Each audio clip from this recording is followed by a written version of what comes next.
ব্যাংকে জমানো টাকার মালিককে নমিনি নাকি ওয়ারিশ? ব্যাংক কোম্পানি আইন 1991 সংশোধিত 2018 এর 103 ধারা এবং এর সংক্রান্ত বিআরপিডির সার্কুলার নং 06/2017 অনুযায়ী কোন অ্যাকাউন্ট হোল্ডার আমানত জমাকারী যদি মৃত্যুবরণ করেন তাহলে অ্যাকাউন্টে গচ্ছিত টাকা নমিনি পাবেন। এক্ষেত্রে ব্যাংকের করণীয় হচ্ছে মৃত ব্যক্তির অ্যাকাউন্টে গচ্ছিত টাকা নমিনিকে প্রদান করা। কোন ওয়ারিশ উক্ত টাকার মালিকানার দাবি করলে তিনি প্রচলিত আইন অনুযায়ী উক্ত টাকার মালিকানার দাবি করতে পারবেন। ব্যাংক নমিনিকে গচ্ছিত টাকা প্রদান করবেন আর মালিকানা সংক্রান্ত কোন বিষয়ে থাকলে তা আদালত সিদ্ধান্ত প্রদান করবেন। এক্ষেত্রে মালিকানার দাবিকারী ব্যাংকে লিখিত অভিযোগ দিলেও সেটা গ্রহণযোগ্য নয়, ব্যাংক নমিনিকে টাকা প্রদান করে দিবেন। কেবল আদালতের চূড়ান্ত কোন নির্দেশনা থাকলে সেটা বিবেচ্য হতে পারে। উল্লেখ্য, অ্যাকাউন্ট হোল্ডার আমানত জমাকারী যদি মৃত্যুবরণ করেন তাহলে অ্যাকাউন্টে গচ্ছিত টাকা নমিনি পাবেন, এটাই প্রশ্নাতীতভাবে বহুকাল হতে চালু আছে। কিন্তু গত 3রা এপ্রিল 2016 তারিখে সঞ্চয়পত্রের অ্যাকাউন্টধারী মারা গেলে ওই সঞ্চয়ের টাকা নমিনির পরিবর্তে ব্যক্তির উত্তরাধিকারী পাবেন বলে রায় দিয়েছিল মহামান্য হাইকোর্ট। রায়ে বলা হয়েছে, নমিনি হবেন একজন ট্রাস্টি। উত্তরাধিকার আইন অনুযায়ী নমিনি টাকাটা উত্তোলন করে উত্তরাধিকারীদের মাঝে বণ্টন করে দেবেন। এর পরপরই কিছু বিশৃঙ্খলা সৃষ্টি হলে বাংলাদেশ ব্যাংক থেকে পূর্বের জারি করা সার্কুলারের বিষয়ে পুনরায় সকলের দৃষ্টি আকর্ষণ করে বলা হয়, অ্যাকাউন্টে থাকা টাকা নমিনির কাছেই হস্তান্তর করতে হবে, তবে সেই টাকার মালিকানার বিষয়ে কিছু বলা হয়নি। পরবর্তীতে হাইকোর্টের ওই রায় প্রকাশের বেশ কিছুদিন পর আপিল বিভাগ হাইকোর্টের দেয়ার রায়কে স্থগিত করে দেয়। ব্যাংক কোম্পানি আইন 1991 এর 103 ধারায় বর্ণিত বিধান অনুযায়ী 1.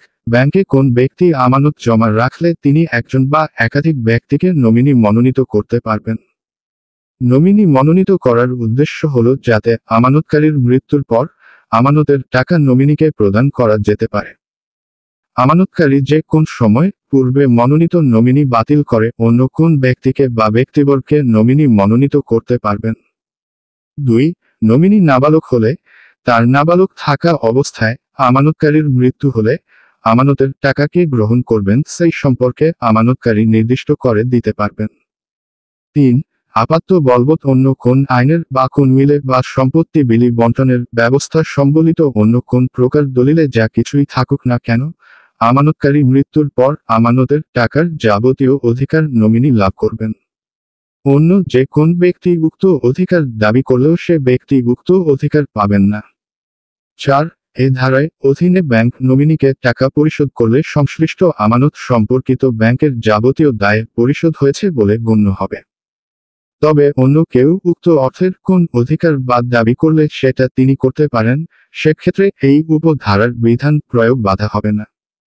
প্রসঙ্গত, অর্থের কোন অধিকার বা দাবি করলে তিনি প্রচলিত আইন অনুযায়ী আদালতের মাধ্যমে তা করতে পারেন।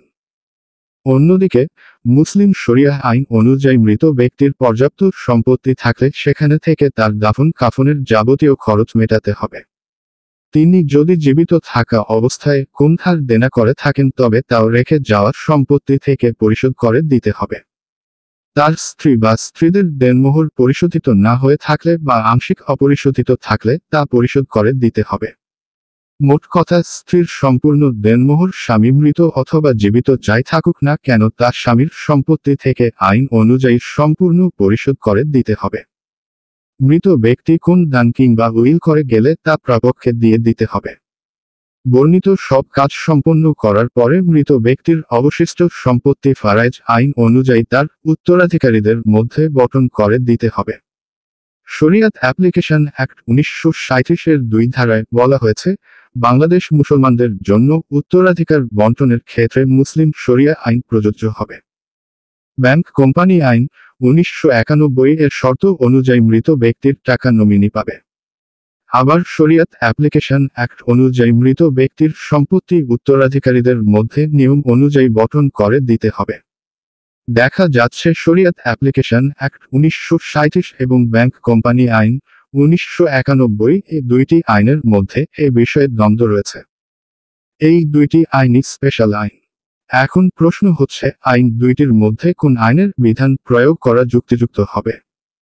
জেনারেল ক্লজেস অ্যাক্ট 1897 এর বিধান হচ্ছে দুইটি স্পেশাল আইনের ভেতরে দ্বন্দ্ব দেখা দিলে যে স্পেশাল আইনটি সর্বশেষ পাশ হয়েছে সেই আইনটি প্রয়োগ করা হবে।